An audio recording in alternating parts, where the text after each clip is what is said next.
For the brittle, I'm gonna be adding 2 cups of sugar to 1 1/4 of a cup of water. I'm gonna mix that together and cook it on high for about 5 to 10 minutes. Then after I cook it for that long, I'm gonna turn down to medium heat, wait for it to bubble and turn auburn color. After it turns to auburn color, I'll go ahead and add the peanuts.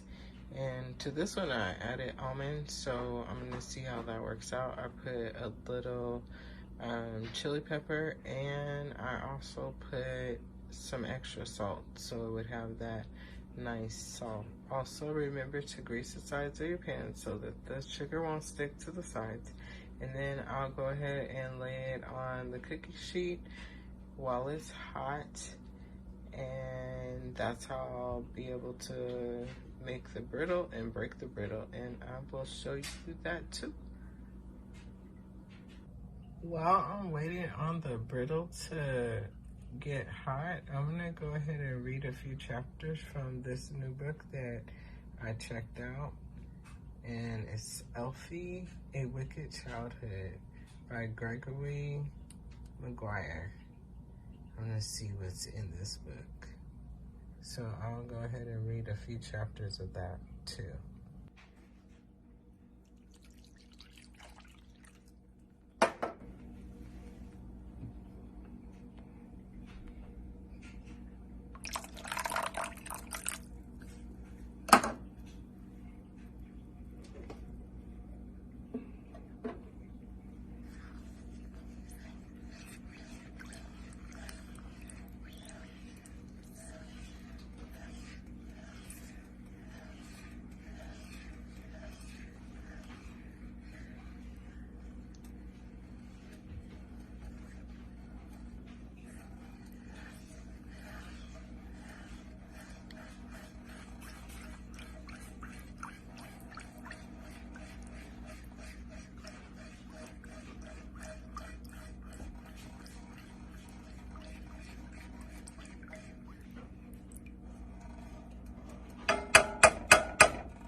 For Elphaba, the story starts off in Munchkinland, so bear with me if I can't pronounce some of the names. I will sound them out for everyone, and we'll all work and learn together. How about that? Here are some of the different places that are in Munchkinland, and as we go down the map, here is where we'll start reading. Part 1, Encounter Day. War in the air, and yet the air is soft. Rotting jasmine and ripe skunk cabbage, frogs in squawgrass marsh. The basso profundo statement of a water buffalo out of sight somewhere upstream. From farther off, a pockety pock. Not rain, but human hands skittering across drum heads of algarhide. It sounds random unless you know the grammar. Just a pockety while dawn drifts in like an afterthought. Some of the family take this in, most do not. The father sunk in his devotions, eyes closed, fingers moving over prayer beads. The mother at her daily rinse, naked to the waist, while a mist stands stationary above the sliding water. Mist speckled with midgets that glint and vanish. The older child is lollygagging on a blanket set, squirrely in the mud. She's no baby. She can poke about when she wants. She can run when she remembers about running at the age of 3 and spree and spare change maybe 4. Certainly old enough, though often she just sits sucking her thumb and looking about her. She does this whenever her parents are distracted, which means frequently. So she looks as if she is supervising the world. Though like any child, she is merely curious. Some children are more alert than others. This girl is one of them. Elfie, the nanny calls her. Elfie, get down from there. Elfie, mind your tongue. Elfie, get your finger out. Elfie, a green child in a green world. Maybe green is as visible to her as concepts of time, gravity, justice. She's only a child on a blanket. Through the haze, the sun bleeds, a wound leaking through gauze. She hears the dip of the paddles from some unseen canoe down the river. That is page 1 of Elfie.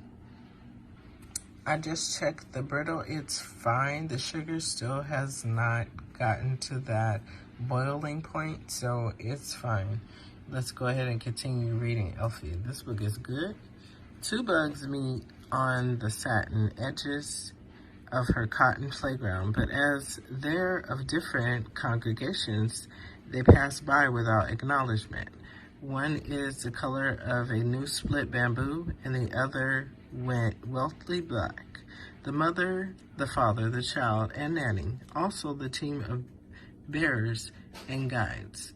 Something has caused this day to lift out of the morass of everyness. The girl hears a cry across the water, a human cry, as if someone startled. The sound of a human being set upon by some unimaginable aspect of the morning. Her father concentrates, and his grip is on his beads, and he screws his eyes more tightly. Her mother shifts a shawl to cover one of her breasts, but only one. Even on a dangerous morning, something might be seducible. Nanny comes to squat up the far edge of Elfie's blanket, and she finds Elfie's hand and holds it with remark. This as much for her own comfort as for the child's. Elfie, being the kind person who does elicit the consoling gesture, war is in the air. She has caught the hint, though she can't yet know what war is. She takes her thumb out of her mouth and dries it along the smooth, smudged blanket. Nanny says, "Oh, I think that was a mourning dove, don't you?" A lie about what peace sounds like. If there's such a thing, Elfie glances at Nanny, but keeps her own counsel. Well, that's a bit rich. Elfie has no counsel to keep at the time, so she will come to know Nanny as something of a failure. The black bug has gotten interested in the loose pink thread on the blanket. Elfie watches. "Ooh, the nasty," says Nanny, and flicks it away. "This place and its bugs, Melina, dress yourself. Even the blacklands arbor a harlot." Elfie won't remember any of this actual talking. She is slow to speak herself, according to the family legend, but with what the tool does, she has to consider the start of everything. Words alone, and the lustrous peril of the wicked world. I'm gonna check the Brittle and see if we can continue to chapter 2 tomorrow. Thank you. Bye-bye. Back to the Brittle. Okay, so the Brittle is bubbling. It's not quite that color, so I am gonna have to watch it from this point because I haven't timed how long it actually bubbles for. Every stove does differ, so yours might get hotter than mine. This is an electric stove, so let's see how this goes. Oh, and remember, you're going to want to get your temperature to about 350 degrees for it to separate the sugar and make the caramel. I just went ahead and added the peanuts to the pan already because adding the peanuts to the sugar became a little challenge, so I just add them to the cookie sheet, and it makes it a lot easier to make and break the brittle. Okay, there it is. I'm about to enjoy some of this liquid gold that I just made. Peanut brittle, homemade. And yes, I am calling it liquid gold because it is so golden.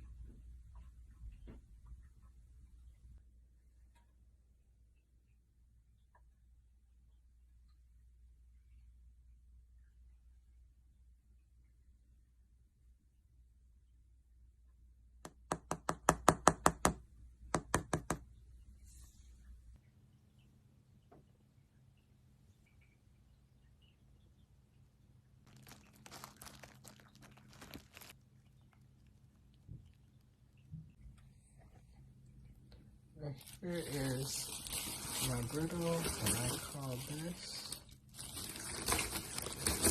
liquid gold. Look at that.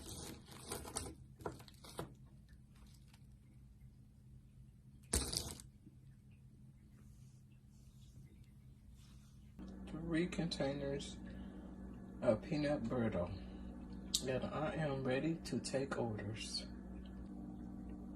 This is the peanut butter sugar crumble. So the larger pieces, the peanut butter large pieces, peanut butter large pieces. In this big container, I have all of the peanut butter that is like very, very good. And then this one, I actually got two different colors of peanut butter. I got the auburn, and I got a little light golden honey color. So that's why I was calling this one liquid gold.